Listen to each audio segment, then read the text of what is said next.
Thank you, and welcome to another edition of Fishmonger Stories. My name is George, but I go by the name Fishmonger Stories. Are you ready for a story? Can I tell you a story? But first things first, don't forget to subscribe, like, and please leave a comment and then share the stories. Are you ready for a story?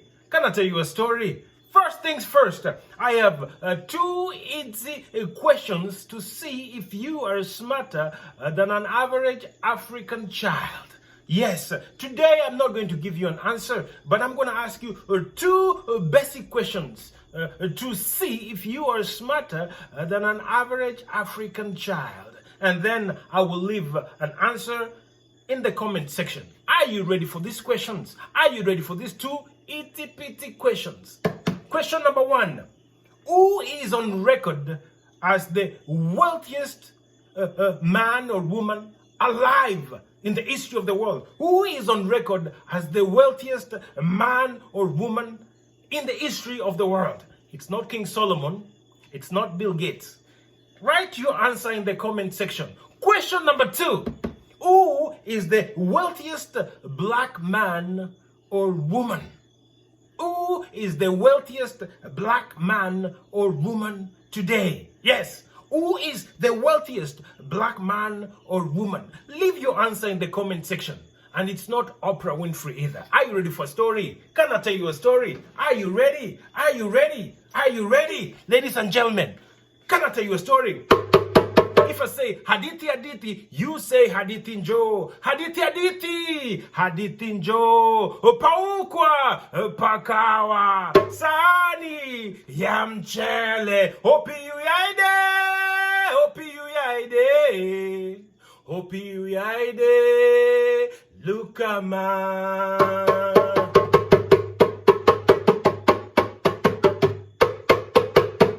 Ladies and gentlemen, boys and girls, my story today comes from Timbuktu in Mali. Are you ready for a story? Ladies and gentlemen, once upon a time, there was a king in Timbuktu in Mali. This king, he used to love to listen to stories. This king, he loved listening to stories so much that he would open the gates of the palace and welcome storytellers to come in and tell him all sorts of stories. Once a year, as if that was not enough, the king, he would embark on a journey all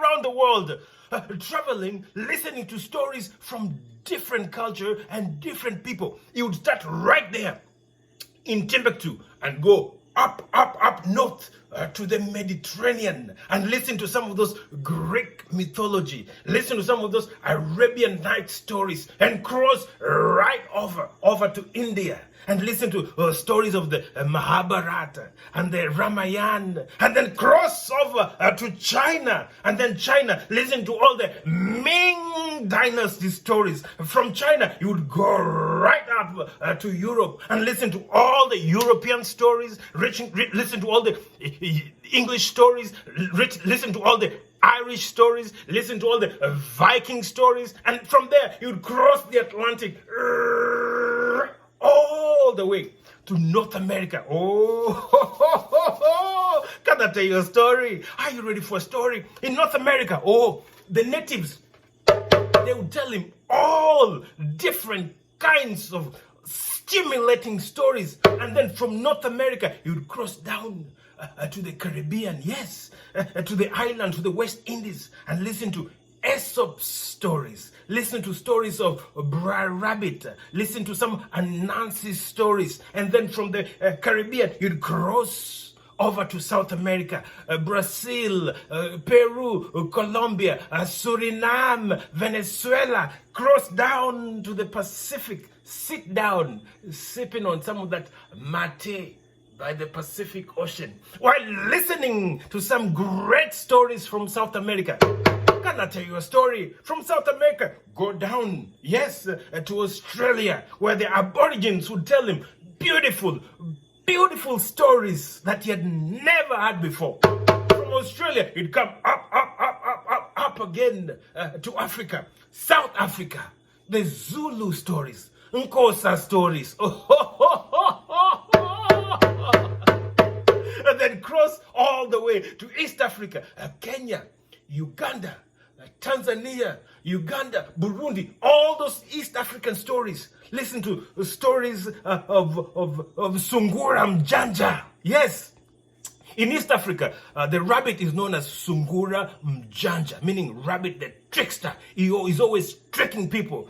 From Kenya, from East Africa, he'd go back to West Africa and listen to Anansi's stories, Anansi the spider. Oh, go up north to the Bedouins and listen to the stories of the nomads and the desert and the camels, and then come back down to Timbuktu. Yes. Oh, he did this every year.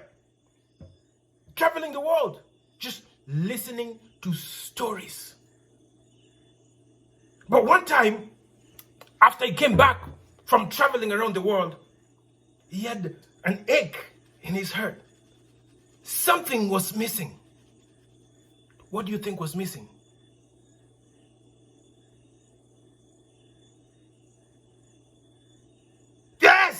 Yes, he said, I believe I've listened to all the stories of the world. If there is anybody who can tell me a story that I've never listened to, anybody, I welcome you to my palace. Tell me a story that I've never listened to, and I will give you anything you want. If there is anybody who can tell me a story that I've never listened to, I will give you anything you want. He challenged the people. Ladies and gentlemen,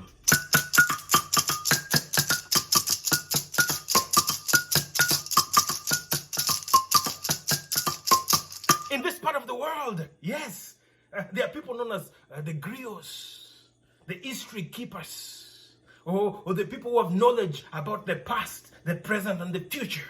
Or sometimes they call them the Jeli or the Gerels, whatever, whether you are a Mandi, Hausa, Fulani, whatever you call them. The Jelis, the Griots, oh, they have great stories of the past. Oh, they're great preservers of oral literature. Oh, when the Griots and the Jelis, when they heard this, they came in droves to the palace to try and tell the king a story that he had never heard before. One by one, they came. The king dismissed them. They came. The king dismissed them. I've listened to that story before. They came. The king dismissed them. I've listened to that story before. They came. The king, he dismissed them. I've listened to that story before. Until there was nobody left who could tell the king a story.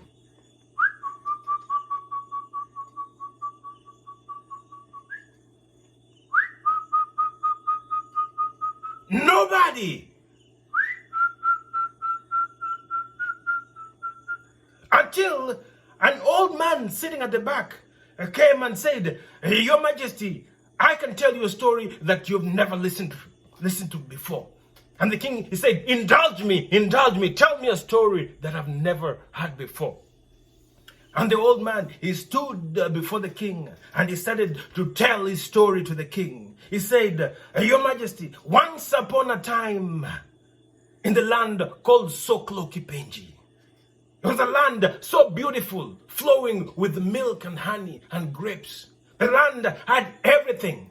But one day, the people of the land, they woke up and discovered there was no fire in the land. There was no fire in the land. There was no fire left in the land. All the fire in the land disappeared. There was no fire left in the land. All the fire in the land had disappeared. There was no fire left in the land. Oh, they gathered all the strong, eligible young men and told them, your mission, should you accept, is to go out there and look for fire and bring back fire. Do not come back without fire.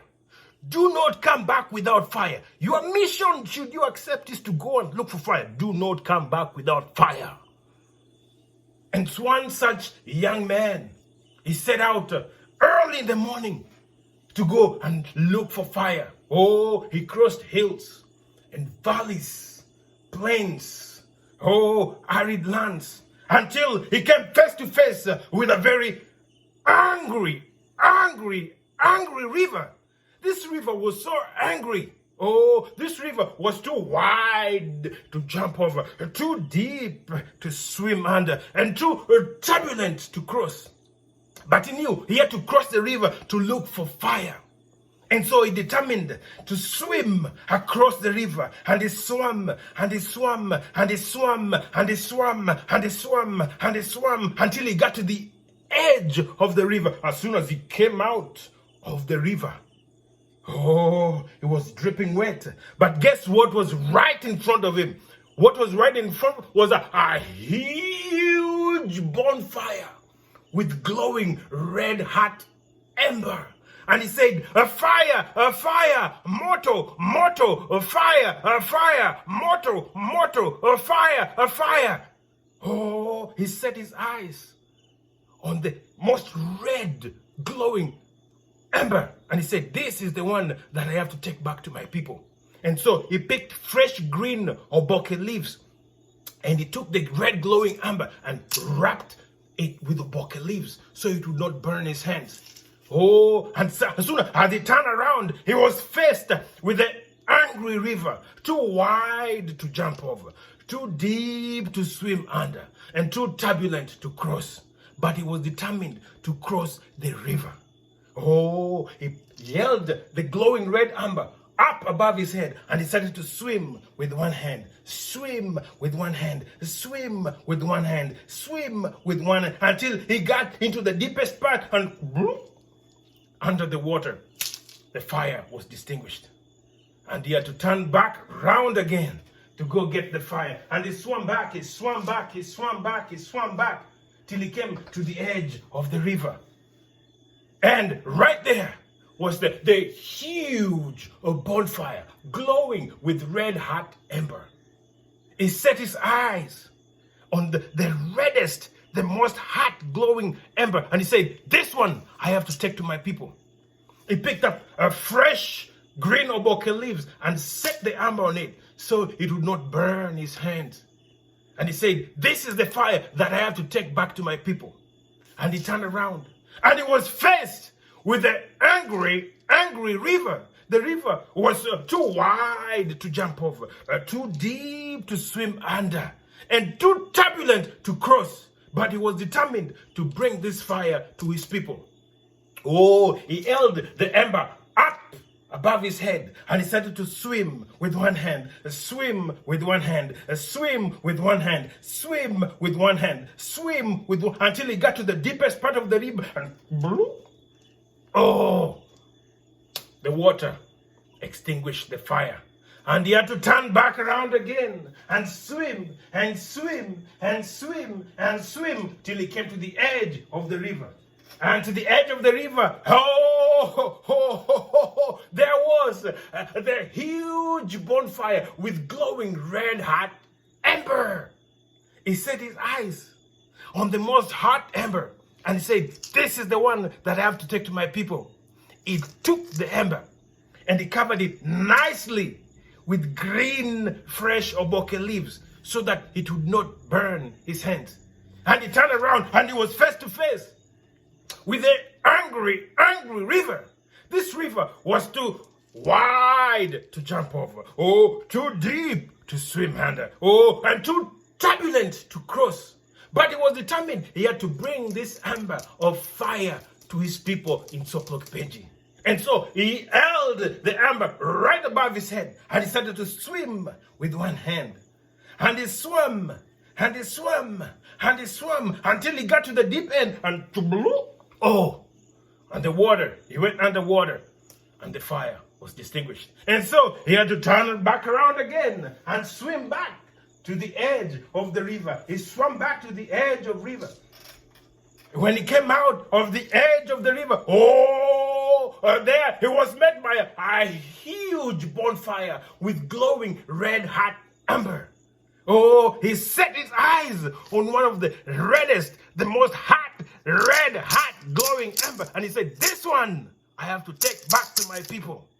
And he looked for a fresh book. By this time, the king said, okay, tell us what happens, said the king. The king interrupted the storyteller. Tell us what happens.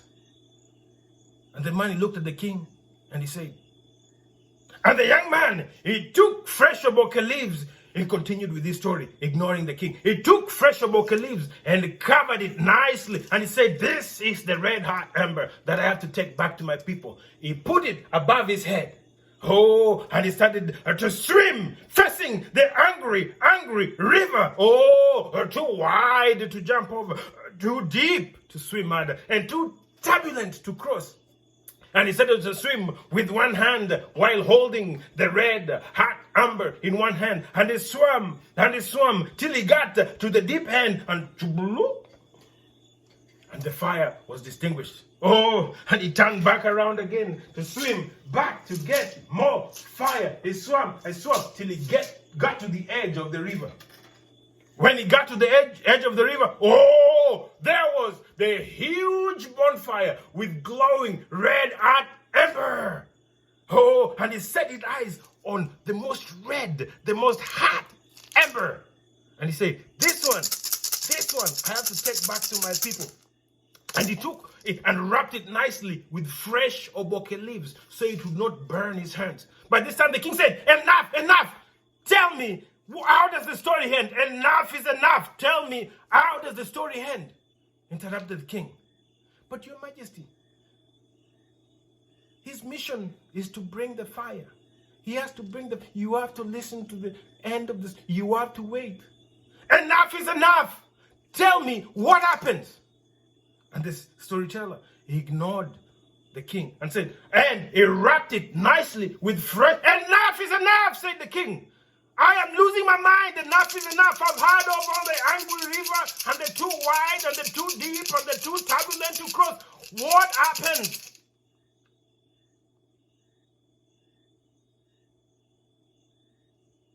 And he was face to face with the angry river, angry river. And the river was too wide to jump over, and too deep to swim under, and too turbulent to cross. And enough is enough, said the king. I've heard over and over again. The 16 times, 20 times, I've heard of the same angry river, too wide to jump over, too deep to swim under, too turbulent to go. Tell me what happens at the end of the story.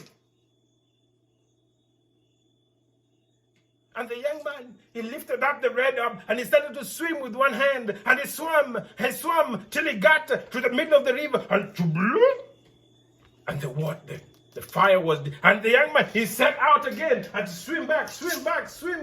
By this time, the king was furious. The king was livid.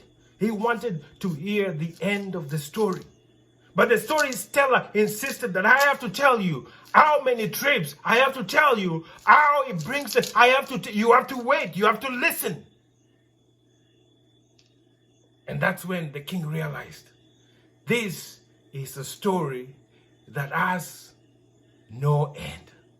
This is the king of all stories. A story that has a beginning, but it has no end. But we want to know, does he bring back the fire? Does he bring back the fire? Can I tell you a story? Are you ready for a story?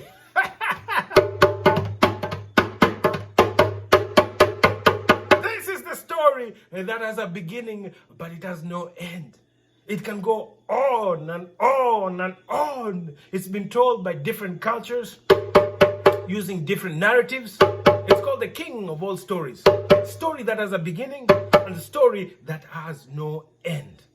Whichever culture you come from, there is always a story like this. It has a beginning and it has no end. What is the moral of the story? Well, sometimes we don't tell you a story for morals. No, we tell you some stories just to entertain you.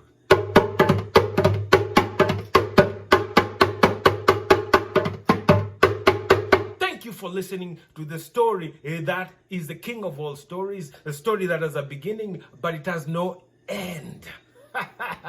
Join me again next week as we listen to more stories from different cultures and we travel like the king, listening to stories from South Africa, West Africa, East Africa, North Africa, and all across the world.